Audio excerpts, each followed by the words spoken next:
as the golden sunlight of Tuscany spreads gently across the rolling hills of Florence. A massive architectural presence rises into view, immovable, defiant, and eternal. Welcome to Palazzo Pitti, the Pitti Palace. Unlike the graceful elegance of French palaces or the glittering splendor of Imperial Russia, Pitti confronts you with something far more primal. It is rough. It is powerful. It is intimidating. Look closely at the enormous stone blocks of its facade. This is rusticated architecture, stone left deliberately rough and unfinished. Each block feels like a declaration of strength, a statement that cannot be negotiated. This building resembles a fortress more than a residence. And that was exactly the intention. The palace was commissioned in the 15th century by Luca Pitti, an ambitious Florentine banker. His dream was bold, almost reckless. He wanted a house with windows larger than the doors of the Medici Palace. A direct challenge to the most powerful family in Florence. But history has a cruel sense of irony. Luca Pitti went bankrupt before his palace was completed. And who purchased his unfinished dream? The Medici family themselves. They transformed the failed ambition of their rival into the greatest symbol of their own authority. In 1549, Eleonora di Toledo, wife of Cosimo I de' Medici, acquired the palace. She was often ill and sought cleaner air across the Arno River, away from the crowded city center. And so, Palazzo Pitti became the new royal residence of Florence. The Medici did not merely expand the palace. They turned it into a vast treasure chest. Step now into the courtyard. Designed by Bartolomeo Ammanati. Perfect symmetry. Monumental stone columns. The gentle sound of water flowing from the artichoke fountain. Everything here moves to the rhythm of extreme wealth. The Medici bankers demonstrated a powerful truth. Money is not only meant to be stored. Money buys beauty, respect, and immortality. They became patrons to the greatest artists of their age. Raphael, Titian, Rubens. And Palazzo Pitti became the guardian of their legacy. Now take a deep breath and enter the Palatine Gallery. The sensation is overwhelming. Unlike modern museums, where artworks are carefully spaced and clearly labeled, this gallery follows the 17th century philosophy of horror vacui, the fear of empty space. Paintings cover the walls from floor to ceiling. Gold frame presses against gold frame. There is no visual rest. Imagine yourself standing in the Hall of Saturn. Masterpieces by Raphael gaze down upon you. The Madonna of the chair, with the tender, human warmth of the Virgin's expression. Portraits of Medici family members, watching silently. This was never meant to be a museum.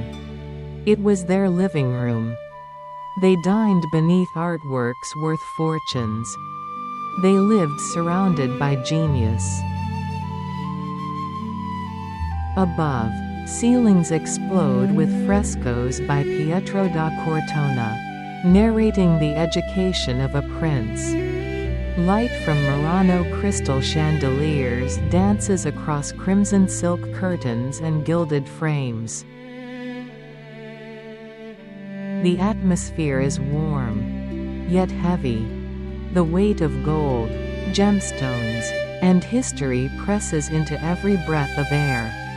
But behind this splendor lie quiet tragedies. The Medici, for all their wealth, could not purchase health or heirs. Later generations suffered from inherited illnesses and lives of excess. The vast corridors of Palazzo Pitti witnessed the loneliness of the final Grand Dukes. They walked these halls surrounded by thousands of masterpieces, yet without the laughter of children. The last of the Medici line, Anna Maria Luisa de' Medici, spent her final years here in silence. She knew the dynasty was ending. And yet, she performed the most extraordinary act of all. Before her death, she signed the family pact. She bequeathed the entire Medici collection, all the art, all the palaces, all of Palazzo Pitti, to the city of Florence. With one unbreakable condition: no work shall ever leave Florence. She ensured that these treasures would belong forever to the people, not scattered across Europe into private hands. It was a sacrifice, and a vision far ahead of its time. To lift ourselves from the melancholy of decline, step outside. Before us stretches the Boboli Gardens, the green lungs of Florence. This is not merely a garden. It is an open-air museum. Ancient cypress trees rise toward the sky. Fountains sparkle with statues of Neptune and ocean gods at play. Climb toward the hilltop, along the Viatalone Avenue. From here, Florence unfolds below. The red dome of the cathedral glows in the distance. Boboli became the prototype for later European royal gardens, including Versailles. Nature here is disciplined, shaped by human hands to serve royal contemplation. As evening descends, the setting sun softens the rough stone walls of Palazzo Pitti. The palace grows gentler, less severe. It stands like an aging giant, guarding its treasure for humanity. Church bells echo through the city, blending with birdsong from the gardens. A strange calm settles over everything. The Medici are long gone. The bankers have returned to dust. But their legacy, the beauty they chose to protect, remains alive. Palazzo Pitti reminds us of a simple truth. Power fades. Money disappears.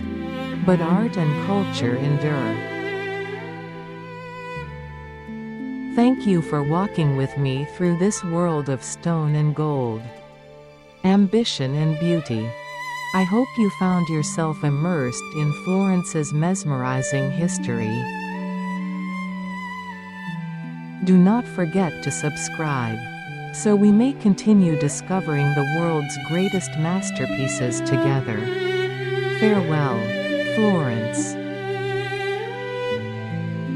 Until we meet again. On journeys that will never be forgotten.